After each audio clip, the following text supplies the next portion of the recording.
Shalom, salam sejahtera bagi kita sekalian adik-adik.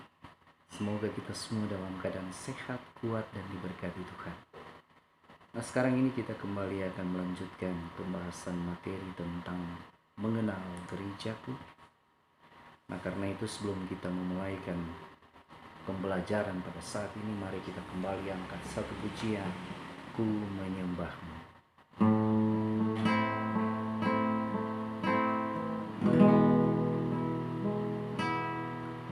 Ku masuk ruang Maha Kudus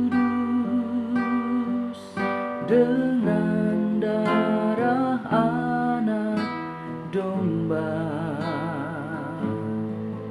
Ku masuk dengan hati tulus menyembah yang maha kuasa. Ku menyembahmu,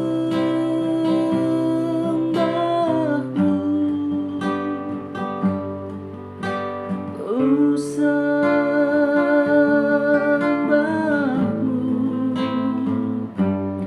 ku menyembahmu,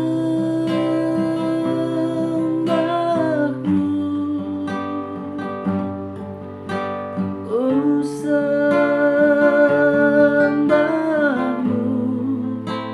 sebab namamu kudus, kudus Tuhan.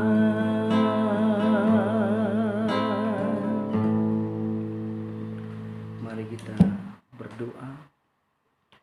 Terpujilah Engkau Tuhan Bapa Allah kami yang maha baik, Bapa yang selalu kami sembah dalam roh dan kebenaran.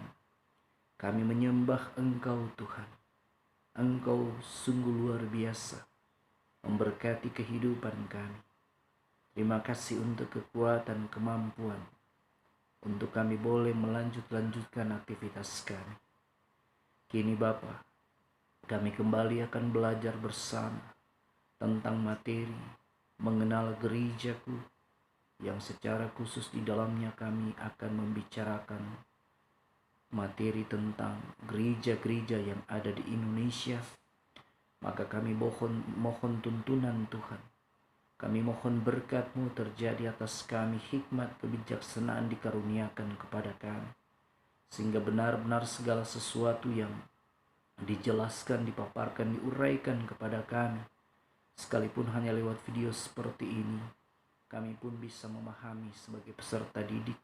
Dan ketika mengerjakan tugas sebentar, kami akan bisa dengan mudah menyelesaikan, bahkan kami bisa memperoleh hasil yang memuaskan. Terima kasih Bapa di surga, ini doa kami. Mohon ampun salah dan dosa kami. Beracaralah bersama dengan kami. Kami berdoa bersyukur kepada Bapa hanya di dalam nama anak-Mu Yesus Kristus, Tuhan Juru Selamat kami. Amin.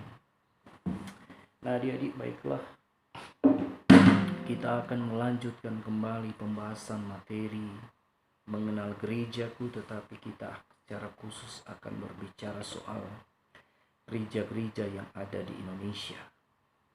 Pada pembahasan sebelumnya memang Bapak sudah pernah menyinggung atau membicarakan sedikit dan beberapa gereja yang ada di Indonesia, khususnya ada gereja yang bersifat kesukuan. Nah karena itu sekarang ini Bapak ingin memberikan tugas kepada kalian sebelum kita lanjut dengan materi yang ada ini. Tugas kalian adalah buat di rumah sejarah gereja jemaat kalian masing-masing. Jadi di mana kalian bergereja sekarang, cari tahu sejarahnya, pertumbuhan gerejanya dari awal terbentuk sampai sekarang itu seperti apa. Cari informasi kepada pendeta jemaat, kepada tua-tua jemaat, atau ke tata usaha yang biasanya di sana sudah ada dibukukan sejarah gereja jemaat masing-masing, atau cari narasumber siapapun yang tahu tentang perkembangan atau berdirinya pembentukan sejarah gerejamu hingga saat ini. Nah, tugas ini akan dikumpulkan nanti pada bulan Oktober. Bukan di print tetapi hanya dalam bentuk file, ya. Kalian kirimkan ke Bapak hanya dalam bentuk file, dan itu akan menjadi tugas mandiri kalian. Jadi tolong diingat, sekali lagi tugas ini akan dikumpul pada bulan Oktober. Jadi masih cukup panjang kalian cari informasi. Ada kurang lebih ya hampir 2 bulan. Karena akhir bulan Oktober tugas ini akan dikumpul. Oke.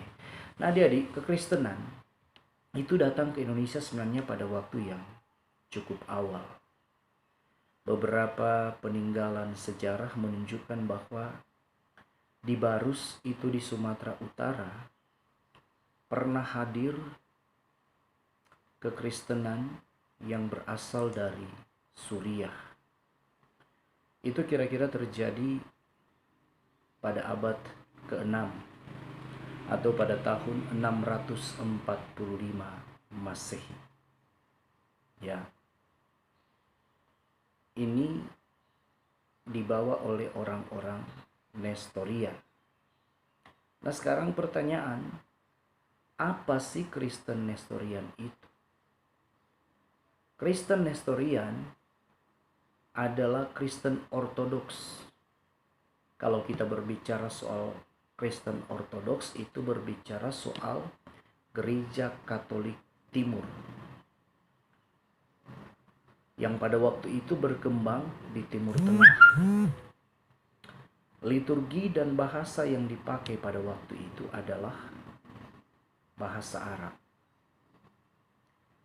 Nah, Kristen Nestorian ini didirikan oleh seseorang yang bernama Nestorius.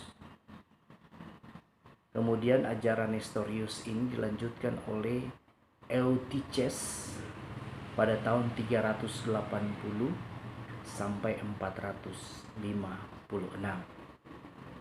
Ya. Kristen Nestorian itu adalah nama yang diberikan untuk pengikut Nestorius. Sama dengan orang atau Kristen. Karena orang pengikut Kristus dinamakan Kristen. N pengikut, Kris menunjuk kepada Kristus. Nah, Kristen atau gereja Nestorian ini berasal dari Irak atau Persia.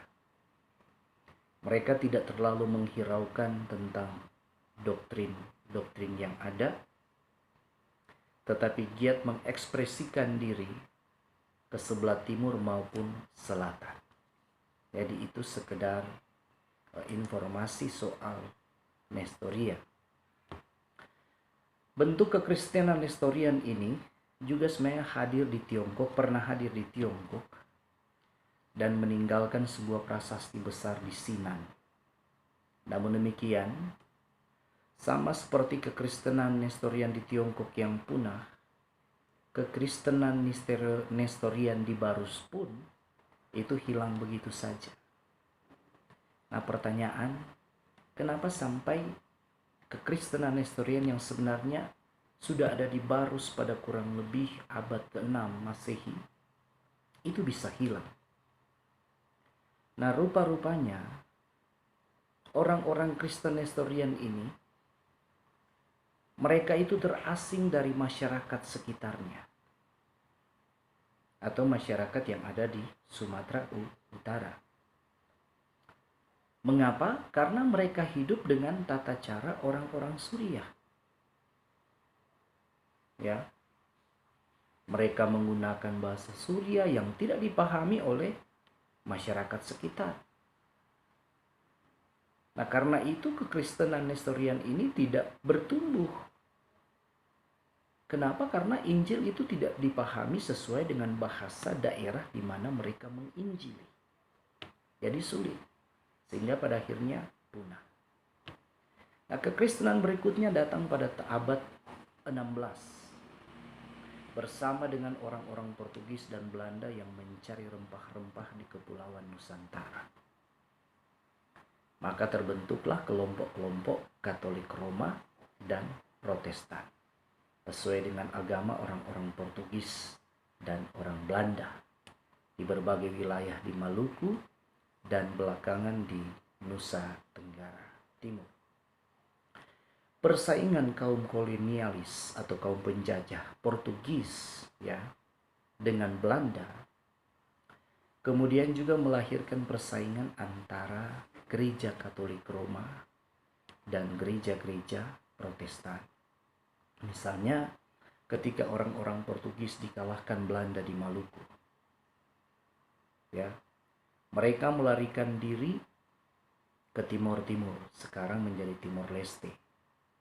Dan juga Flores, mereka lari ke sana. Di sana mereka membentuk kelompok-kelompok umat Katolik Roma. Sementara itu orang-orang Katolik di Maluku banyak yang dipaksa oleh orang Belanda untuk pindah menjadi Kristen Protestan. Di Maluku, orang-orang Kristen Protestan kemudian membentuk apa yang disebut Indische Kerk, artinya Gereja Hindia, yang kini berubah nama menjadi Gereja Protestan Indonesia, yang merupakan himpunan sejumlah gereja yang berlatar belakang dari Indische Kerk ini. Kemudian datang pula bermacam-macam sendeling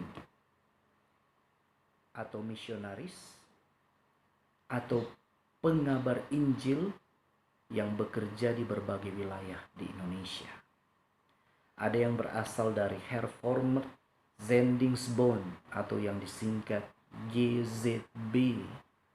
Ada yang dari NZV, Netherlands Zendingsvereniging, Kemudian ada dari NB, Netherlands Bisbelgeneskap. Kemudian ada yang dari NGZV, Netherlands Hervormd Zendingsvereniging, dan sebagainya. Umumnya para pengabar Injil melahirkan gereja-gereja yang beraliran Calvinis. Dikenal juga dengan nama lainnya yaitu Hervormd atau Hervormd Reformed atau Presbyterian. Sama dengan Gemim tuh. Gereja yang beraliran Calvinis. Nah, ada juga lembaga-lembaga penginjilan dari Jerman seperti Rheinische Missionsgesellschaft yang disingkat RMG, yang bekerja di tanah Batak, Nias, Kepulauan Mentawai, Kalimantan, dan lain-lain, di mana hasil kerja dari badan penginjilan ini melahirkan gereja-gereja Lutheran di Indonesia. Ada Evangelist Mission Work in Sudet-Duitsland, atau yang disingkat dengan EMS, yang melayani di Sulawesi, Bali, Halmahera, dan juga Basel Mission, kini berganti nama menjadi Mission 21, yang bekerja di Kalimantan Tengah, Jawa Barat, Sumatera Selatan, dan lain-lain. Dan seterusnya, berbagai gereja di Indonesia itu terbentuk lewat pelayanan di kalangan suku-suku tertentu. Nah, karena itulah terbentuk Gereja Toraja yang merupakan hasil pekabaran Injil di kalangan suku Toraja. Kemudian ada Gereja Kristen Sumba, yang berkembang dari pekabaran Injil di antara suku Sumba. Ada Gereja Masehi Injil di Timor yang merupakan hasil pemberitaan Injil di kalangan suku-suku di Timor. Gereja Batak Karo Protestan yang dilahirkan dari pemberitaan Injil di masyarakat Karo di Sumatera Utara, dan seterusnya. Akibatnya, di satu pihak strategi ini memang menolong, mempermudah penyebaran Injil di kalangan suku-suku tertentu. Namun di pihak lain, usaha ini menghasilkan gereja-gereja suku yang terpisah-pisah dari gereja lain. Itu yang terjadi. Nah, di kemudian hari ada pula gereja-gereja yang datang dari Amerika Serikat yang kemudian menyebarkan Injil dan melahirkan gereja Metodis Indonesia. Ada Christian Missionary Alliance atau CMA yang aktif di Kalimantan Timur, Bali, dan lain-lain. Kemudian datang pula kelompok Bala Keselamatan, sebuah aliran yang terbentuk di Inggris dan mengembangkan pelayanannya di Jawa, khususnya Jakarta, Bandung, Semarang, Surabaya, Jombang, kemudian di Sulawesi Tengah, Kalimantan Timur, dan lain-lain. Nah, pada abad ke-20 dan berikutnya kita menyaksikan banyak sekali misionaris yang datang di Indonesia, kebanyakan dari Amerika Serikat, dan membawa berbagai bentuk kekristenan yang lain, seperti gereja-gereja Pentakostal dan karismatik, gereja-gereja Menonit, gereja Advent, gereja Baptis, gereja-gereja Injili, gereja Mormon, gereja Kristus, ahli ilmu pengetahuan atau Christian Science, dan lain-lain. Gereja yang terakhir berkembang di Indonesia adalah gereja-gereja Ortodoks yang berasal dari Timur Tengah, Suriah, dan Yunani. Yang sebenarnya tadi di awal Bapak katakan, sebenarnya mereka yang dahulu masuk ke Indonesia tapi punah karena persoalan bahasa saja. Nah, untuk menghindari perpecahan gereja lebih lanjut, gereja-gereja Indonesia pada tanggal 25 Mei 1950, 22 gereja Protestan di Indonesia berkumpul di Jakarta. Mereka mendirikan Dewan Gereja-Gereja di Indonesia yang sekarang menjadi atau berganti nama menjadi Persekutuan Gereja-Gereja di Indonesia atau PGI, Persekutuan Gereja-Gereja di Indonesia, yang sekarang jumlah anggota PGI itu mencapai 91 gereja. Nah, selain PGI, ada pula sejumlah organisasi antar gereja seperti PII, Persekutuan Injili Indonesia, ada PGLII, Persekutuan Gereja-Gereja dan Lembaga-Lembaga Injili Indonesia, ada PGPI, Persekutuan Gereja-Gereja Pantekosta Indonesia, kemudian ada PBI, Persekutuan Baptis Indonesia, kemudian ada GMAHK, Gereja Masih Advent Hari ke-7. Nah, di kalangan Gereja Katolik Roma, kita mengenal ada KWI, Konferensi Wali Gereja Indonesia, yaitu perhimpunan para uskup Gereja Katolik Roma yang ada di Indonesia. Nah, dari sini adik-adik, para peserta didik sekalian, kita bisa melihat bahwa pada kenyataannya doa dan harapan Tuhan Yesus supaya anak-anak Tuhan tidak terpecah-pecah itu masih jauh dari kenyataan. Namun, tanda-tanda kerjasama dan keinginan untuk bersatu itu masih tetap ada. Makanya pada bulan Mei 2013, menjelang sidang raya ke-10 Dewan Gereja-Gereja Sedunia, gereja-gereja Indonesia mengadakan Celebration of Unity atau perayaan keesaan sebagai acara pendahuluan dari sidang raya tersebut yang akan diadakan di Jakarta. Nah, acara ini diikuti oleh PGI, PGPI, PGLII, PBI, Gereja Ortodoks, Bala Keselamatan, Gereja Masih Advent Hari ke-7, dan juga oleh semua keuskupan Gereja Katolik Roma yang ada di Indonesia. Nah, ini adalah sebuah pesta rohani yang ingin menunjukkan semangat dan harapan persatuan gereja-gereja di seluruh Indonesia, bahwa Bersatu tidak berarti gereja-gereja itu melebur menjadi satu gereja saja. Melainkan bersatu di sini memiliki arti bahwa mereka satu jiwa, satu hati untuk mengutamakan pelayanan sesama demi nama Tuhan Yesus Kristus. Jadi pada akhirnya gereja-gereja tetap dimintakan dalam persatuan dan kesatuan itu harus mampu menjadi terang, harus mampu menjadi berkat di dalam kehidupan banyak orang, khususnya dalam kehidupan bangsa dan negara Republik Indonesia yang kita cintai. Nah, adik-adik, demikianlah pembahasan materi soal mengenal gereja, khususnya gereja-gereja Indonesia. Kiranya semuanya bisa memahami dan Tuhan memberkati. Mari berdoa. Terima kasih Bapa di sorga, Engkau baik bagi kami. Terima kasih untuk pembahasan pada saat ini. Kami sudah mendengarkan materinya, karena itu bimbing, tuntun, berkati kami, sehingga apa yang sudah kami dengarkan bisa bermanfaat manakala kami akan mengerjakan tugas sebentar. Terpuji namamu, ini doa kami di dalam nama Yesus Kristus kami berdoa kepada Bapa. Amin. Terima kasih Immanuel, Tuhan memberkati kita sekalian.